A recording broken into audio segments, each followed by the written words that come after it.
Have you ever wondered what led to the downfall of one of the world's most enduring monarchies? I'm here to protest the unaccountable power of the Crown. The principle of hereditary power, I think, is absolutely abhorrent in 2022.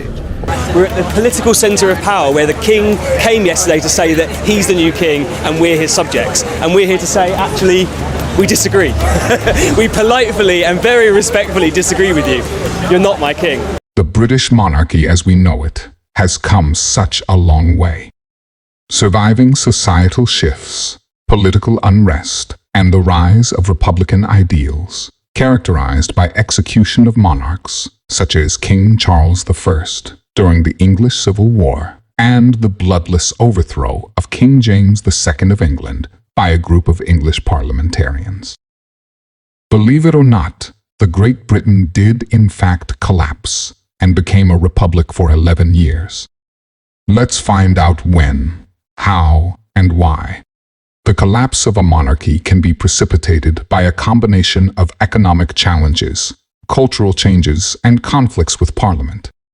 The events leading to the English Civil War and the Glorious Revolution illustrate how these factors can converge to undermine monarchical authority and pave way for revolutionary change.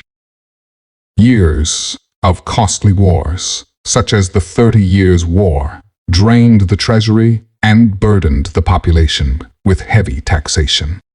Additionally, poor harvests and economic downturns exacerbated social inequality and unrest. The economic strain on the country created a fertile ground for dissent and contributed to the weakening of the monarchy's grip on power. In the 17th century, England experienced profound cultural shifts influenced by the Renaissance and Enlightenment periods. Intellectuals and philosophers began challenging traditional notions of monarchy and divine right, advocating for more democratic principles and individual rights. The spread of new ideas through literature, pamphlets, and public discourse contributed to a growing sense of dissatisfaction with monarchical rule. The emergence of republican ideals and calls for greater parliamentary sovereignty resonated with many people, fueling opposition to absolute monarchy. Conflicts between the monarchy and Parliament often serve as a catalyst for revolutionary change. The Magna Carta and Charter of Liberties are significant historical documents that are proof of this struggle in medieval England. The Magna Carta, issued in 1215 by King John of England, is considered one of the most important legal documents in history. It was a response to the grievances of the barons against the king's arbitrary rule and excessive taxation. It established the principle that the king was subject to the law, not above it, and guaranteed certain rights and liberties to the nobility and freemen of England, as well as limiting the monarch's power by establishing principles of due process and protection against arbitrary arrest and imprisonment.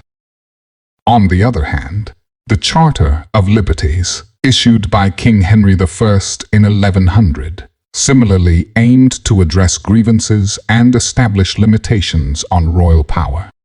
It granted certain rights and privileges to the clergy and the nobility, including protection against excessive taxation and unjust treatment.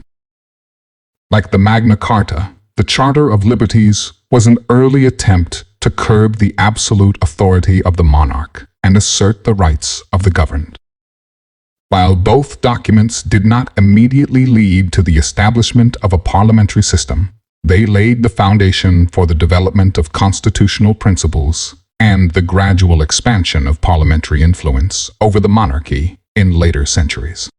And as fate would have it, another power struggle emerged in the 17th century when tensions between King Charles I and Parliament reached a breaking point over issues such as taxation, religious reforms, and the extent of royal authority. Charles's attempts to govern without Parliament's consent and his disregard for constitutional limitations angered parliamentarians and led to bitter confrontations. The period from 1625 to 1642 was characterized by significant political, religious, and social tensions in England, setting the stage for the outbreak of the English Civil War. King Charles I ascended to the throne in 1625, following the death of his father, King James I. He inherited a realm deeply divided over issues of royal authority and the role of Parliament in governance. Charles pursued a policy of royal absolutism, believing in the divine right of kings and seeking to rule without the need for parliamentary consent. This approach put him at odds with Parliament, which saw itself as a check on royal power. His attempts to levy taxes without parliamentary approval, such as the controversial imposition of ship money, sparked opposition among members of Parliament and the English populace. Religious divisions also contributed to the volatile atmosphere of the time. England was torn between Anglicans, who adhered to the Church of England, and various dissenting religious groups, including Puritans, Catholics, and Separatists. Charles's efforts to enforce religious conformity, particularly his support for High Church Anglicanism, alienated dissenting religious groups and exacerbated religious tensions.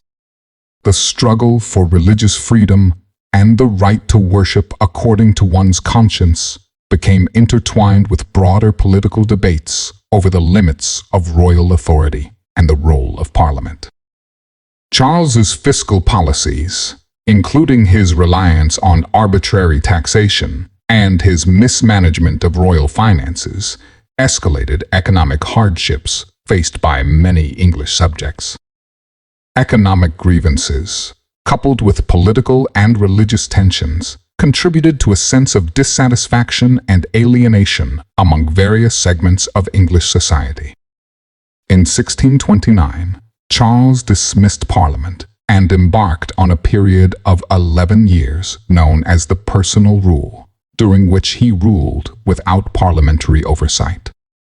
His decision to govern without Parliament further alienated members of the English nobility and gentry who viewed Parliament as a crucial institution for safeguarding their rights and liberties. The Personal Rule saw the consolidation of royal authority and the imposition of unpopular policies, such as the levying of fines for nonconformity and the granting of monopolies to favored courtiers, further deepening divisions within English society. These tensions would ultimately culminate in the outbreak of a civil war, as both sides sought to assert their respective visions of governance and authority. The English Civil War officially began in 1642, when King Charles I raised his royal standard at Nottingham, symbolizing his defiance of Parliament and marking the start of hostilities between royalists and parliamentarians. The country quickly divided along regional and ideological lines, with the royalists drawing support from the aristocracy, rural gentry, and the Church of England, while the parliamentarians rallied support from urban centers, Puritans, and elements of the middle class. The early engagements, including the Battle of Edgehill, were inconclusive but highlighted the determination of both sides to pursue their respective goals. The war escalated in 1643 as both sides sought to consolidate their positions and secure strategic advantages. Parliamentarians, under the leadership of figures such as Oliver Cromwell and Thomas Fairfax, scored significant victories in battles such as Marston Moor in 1644, where they decisively defeated royalist forces in northern England. These victories shifted the momentum in favor of Parliament and demonstrated the effectiveness of the new model army, a professionalized military force established by Parliament in 1645. The Battle of Naseby, fought in June 1645, was a decisive engagement that effectively sealed the fate of the royalist cause. The parliamentarian New Model Army, led by Fairfax and Cromwell, achieved a resounding victory over the Royalists, capturing King Charles's artillery train and inflicting heavy casualties. This defeat shattered the Royalist army's cohesion and morale, leading to a string of subsequent defeats and the gradual collapse of Royalist resistance across England. Following the Battle of Naseby, the parliamentarians pursued a strategy of siege warfare, laying siege to Royalist strongholds and fortifications across England. Royalist garrisons, cut off from reinforcements and supplies, gradually surrendered to parliamentarian forces, further weakening the Royalist cause. In May 1646, King Charles, realizing the futility of continued resistance, surrendered to the Scottish Covenanters at Newark, effectively ending the first phase of the English Civil War. With Charles's surrender to the Scottish Covenanters at Newark in May 1646, the last major Royalist stronghold fell, effectively signaling the end of organized Royalist resistance. In the following months, Royalist garrisons across England, Wales, and Ireland gradually surrendered to parliamentarian forces, leading to the demobilization of the Royalist army and the disbandment of its remaining units.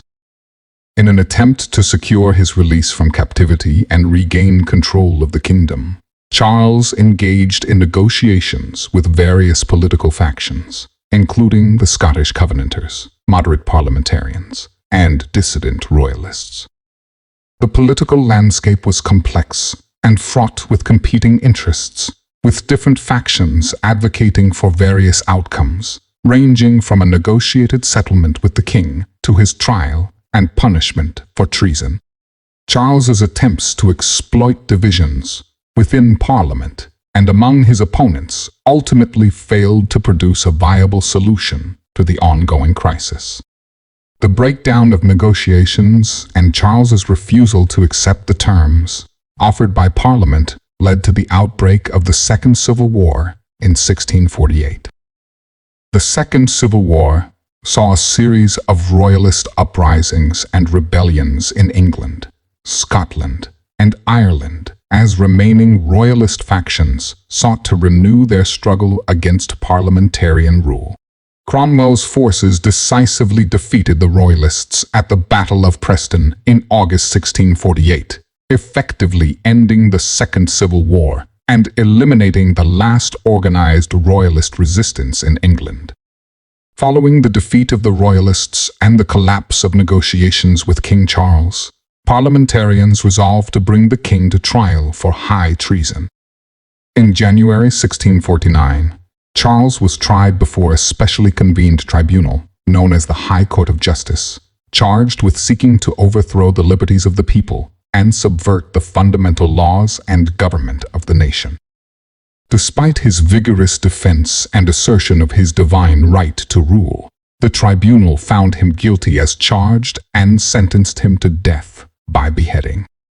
On January 30th, 1649, King Charles I was executed outside the banqueting house at Whitehall Palace in London, marking a profound and unprecedented moment in English history. With the execution of King Charles, England was declared a republic, known as the Commonwealth, with Oliver Cromwell as Lord Protector. The Commonwealth represented a radical departure from traditional monarchical rule, with Cromwell wielding extensive powers as head of state and commander-in-chief of the armed forces. Cromwell's rule saw the suppression of Royalist uprisings, military campaigns in Ireland and Scotland, and attempts at religious and social reform, as the Commonwealth sought to consolidate its authority and establish a new order based on Puritan values. Cromwell's forces undertook military campaigns in Ireland and Scotland, seeking to bring these regions under the control of the Commonwealth and impose English rule. The conquest of Ireland, marked by the brutal suppression of the Irish uprising and the massacre at Drogheda in 1649, solidified Cromwell's reputation as a formidable military leader and defender of the Commonwealth.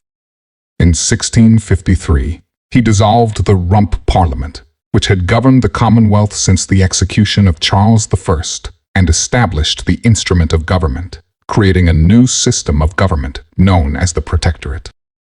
Under the Protectorate, Cromwell ruled as Lord Protector, wielding extensive powers akin to those of a monarch, albeit with certain constitutional constraints and limitations.